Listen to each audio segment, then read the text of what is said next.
Bringing her up, please give it up for the amazing Ray Mobley.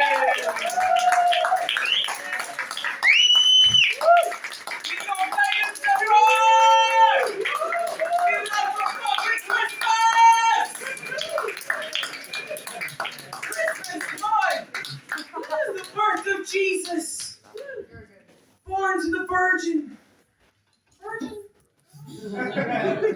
I mean, as I read that story, gee, yeah, like I look at that story and I look at one particular character in that story. I'm not looking at Jesus. I'm not looking at Mary. I'm talking about Joseph. Joseph Christ.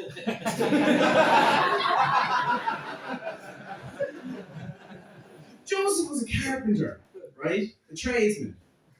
Who here knows a tradesman that thought it was a fucking miracle that his virgin wife was pregnant? I'll tell you what I think actually happened. Just one second.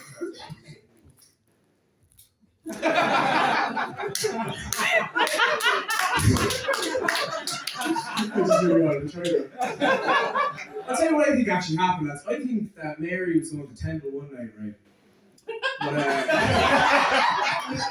But she went to the tavern after because like temple finished at 8:30. She didn't get home till like 4 in the morning. And the next morning, Mary's there. She's hung over at the back door, you know, smoking fags and whatever. Like. And Joseph comes down. He comes down the stairs, right? He puts on his little fucking carpenter belt, and he's like, "Oh, I'm gonna do a North Cork accent for this, by the way." Turns around and he goes, "Where were you last night?"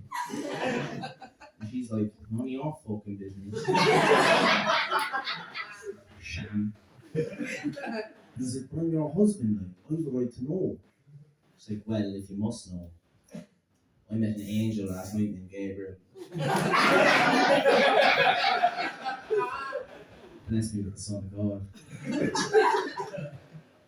Jump, like lads, can you imagine 28 weeks later, right? They're walking down the street together, go down to the market. Joseph's holding Mary's hand, right? And one of Joe's buddies comes up and he's like, Joe, you finally fucking. I'm wearing pajamas. And then he has to turn around and go, "No, there was an angel named Gabriel."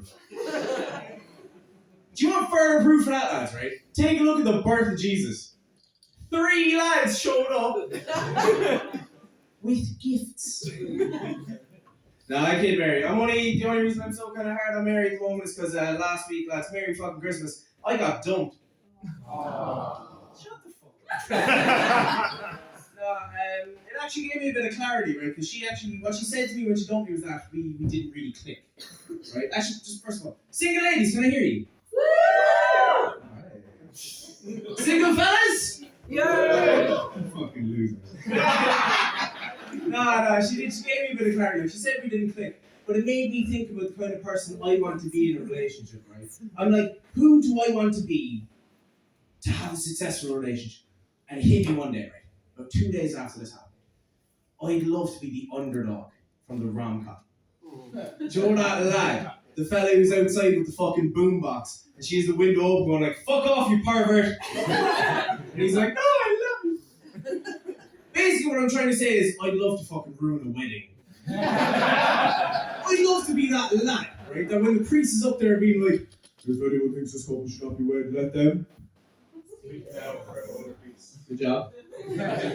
And then I'd like kick open the double doors like Aragorn out of the fucking Lord of the Rings, just covered in wet. And I'd be like, "Eamon! Don't marry him! I've always loved you! Ever since junior infants! When you came in with the light up Dora shoes! Ever since the dance when you danced with Stephen O'Driscoll and I thought I'd wish it were me! Ever since we were in college together and you gangbanged that frisbee team! And all I thought was, I wish it were me! And that's when the groomsmen would come out of nowhere like fucking ninjas in Power Rangers and I'd karate the fuck out of them.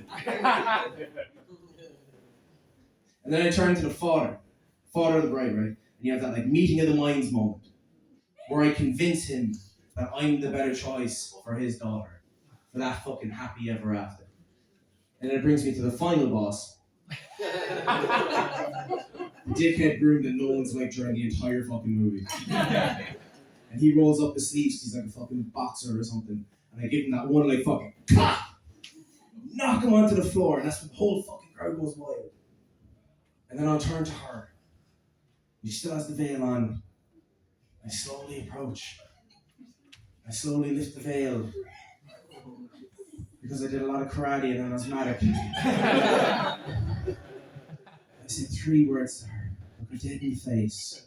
And I say, "You're not Emer." I'm gonna leave it going like that. Thank you very much.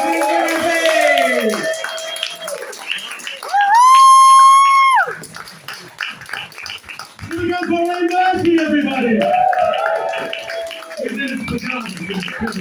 He went through all year round as well. Hi guys. This is perfect. We have one last act.